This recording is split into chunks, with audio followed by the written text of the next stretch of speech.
আমাদের দেশের শুধু নয়, সারা পৃথিবীতেই একটি আধুনিক রাষ্ট্র এবং সমাজকে টিকে থাকতে চাইলে গণমাধ্যম এবং সাংবাদিকতাকে শক্তিশালীভাবে দাঁড়াতে হবে। এবং তা যদি দাঁড়াতে হয়, তাহলে এই জগৎকে ঘিরে যে শিল্প প্রতিষ্ঠান, শিল্প উদ্যোক্তা, শিল্প আইন, শ্রম আইন, সেটার আলোকেই সাংবাদিকতাকে একটা পেশায় পরিণত করতে হবে এবং সেই পেশায় শিক্ষিত, দক্ষ, জ্ঞানী মানুষদেরকে আসতে হবে। এবং ইতিমধ্যে এখানে অনেক জ্ঞানী মানুষরা আছেন। এই দেশের বড় বড় ঘটনার নেপথ্যে বড় বড় সাংবাদিকদের অনেক ভূমিকা ছিল, এখনো আছে, ভবিষ্যতেও থাকবে।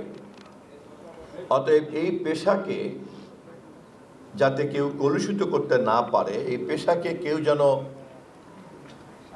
অন্য কোনোভাবে আখ্যায়িত করতে না পারে, সেই ব্যাপারে আপনাদেরকে সজাগ থাকতে হবে।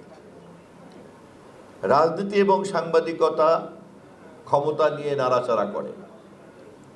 রাজনীতি জনগণের সেবা করার জন্য ক্ষমতা গ্রহণ করার, অর্জন করার একটা প্রক্রিয়া, আর সেই ক্ষমতা যাতে জনগণের পক্ষে পরিচালিত হয়, সে কারণে ক্ষমতাকে প্রশ্ন করার ক্ষমতা থাকে সাংবাদিকদের।